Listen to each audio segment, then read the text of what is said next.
Okay, so I haven't done a podcast in a couple weeks.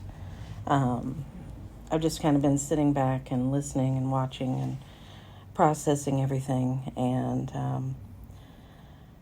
I just found that I was getting very irritated with the level of insincerity and fear-mongering that was going on among people that I had trusted to provide information and perhaps some guidance on the things that are going on in the world, because you can't trust the people that you should have been able to trust in our mainstream media.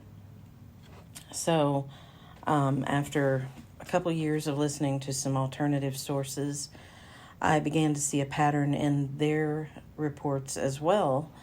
And quite frankly, I just have had enough of all of it. So I turned it off over the last week or two, and I found that I've been significantly less stressed.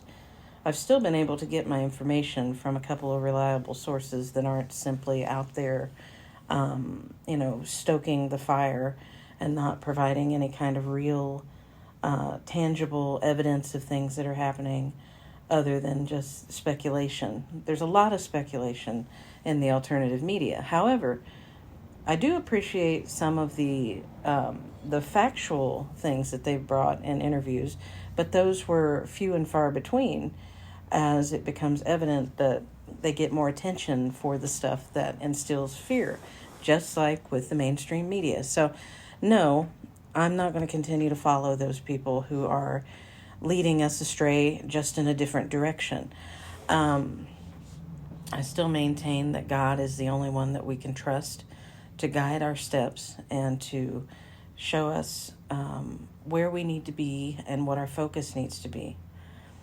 Now, I had been following a guy on Instagram for a long time, and generally I agree with his stuff, but I commented yesterday on a video that he posted about abortion. I am not a pro-abortion person. I'm a rape survivor, okay? I'm a person who's had 5 miscarriages. I do not support killing your baby. But I also have compassion for women who find themselves in a situation where they don't know what to do. They're not sure what the impact of having a child is going to be. And maybe they ended up in this situation as a result of being molested, being raped, being sexually assaulted, however you want to put it. They became pregnant through no plan of their own. This was something that was forced on them. If it's a matter of abuse, I think that is a struggle that women need to take on by themselves without the interference of other people. And I think they need to seek God's guidance in that situation and let Him inform their decisions on what they're to do.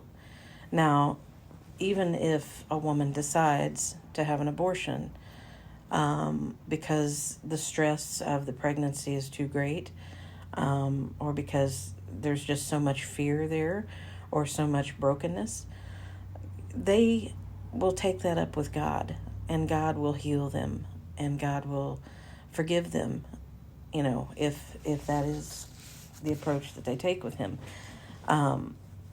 Not necessarily if they're going out and repeatedly getting pregnant and just terminating the pregnancy for convenience. I don't think that God sees that as something that's necessarily forgivable, but I'm not God, so I don't know what He will forgive. But I know that it is not anybody else's business how that happens.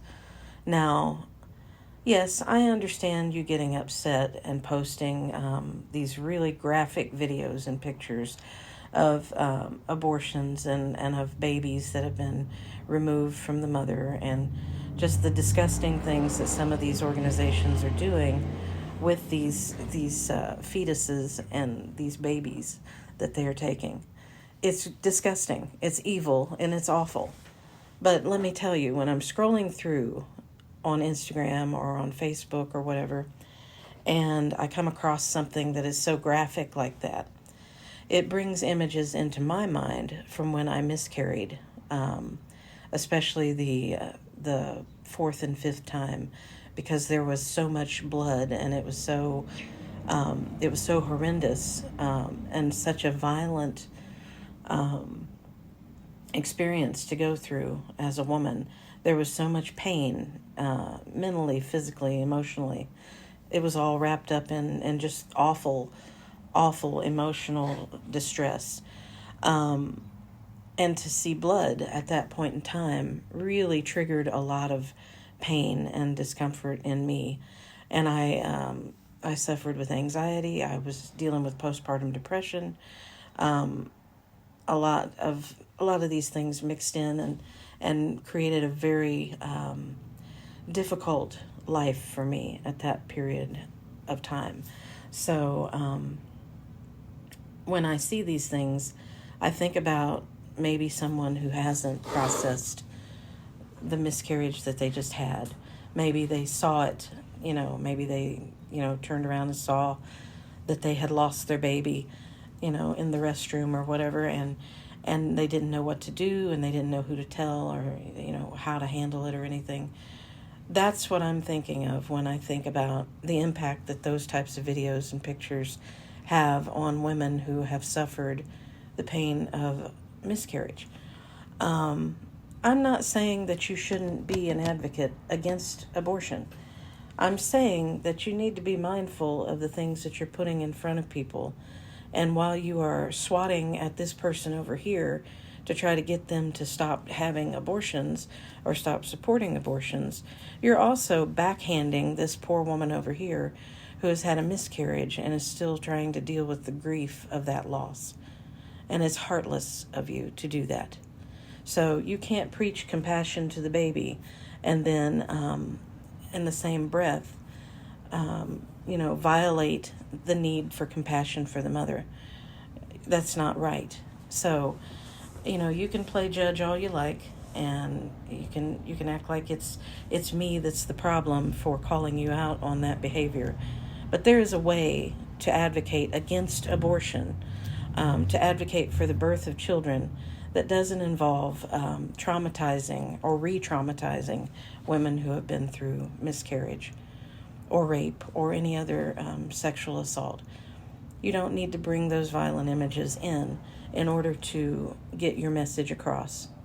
The people who are doing these abortions, the people who are having abortions or performing abortions, are likely numb to that sort of thing anyway. So what you're showing there is not going to have the desired impact on people who didn't care to do it in the first place. So think about that. Your audience doesn't care what you're showing them, but you are hurting people who do care. And to say that we are part of the problem because we don't want to be hurt by the images that you see or that you're putting in front of us, I think that's a gross overstep in boundaries, and I think it says a lot about your credibility as a resource for inspiration and empowerment. So you can take that however you like, but I'm not following people who don't have their eyes focused enough on what God wants, and what He sees as compassionate behavior. I'm just not going to follow that anymore. And I'm sorry if you take that as I'm hindering your progress in being an advocate. Maybe you need to rethink the way that you are stepping and try talking to young ladies about sexual relationships. Try explaining what a good relationship is to women who are having difficulty in that area. Try educating our youth about what happens when you get pregnant and how that affects every aspect of your life and the dependence that child will have on you. And try educating them about how things like abortion impact the soul and how God, as the Creator, is saddened by those things. Try try an approach that doesn't beat the crap out of some poor woman who has already experienced enough trauma, and see if you get any better response. Now that's my word for today. I hope you all have a good weekend, and I hope that if this message didn't fit into what your idea of advocacy for babies is, that you rethink it, because I love children. I think they are God's gift, and I have one precious child that made all the difference in my life, and without her, I don't think I ever would have had the focus that I have now on protecting kids and wanting the best for them, and that includes unborn children. I am very much an advocate for helping mothers gain a perspective that will help them be strong enough to be mothers. I'm very much for empowering women to do what's right in God's eyes and to treat themselves better, because the world is not going to treat us better. But I'm very much against people who think that shocking you into submission is the only way to make you behave and do the right thing. That's not even how God does it. So if you think you have a better strategy than God, by all means proceed. But I'm going in the direction He's leading me. I'm not following you. Have a great weekend, and God bless you.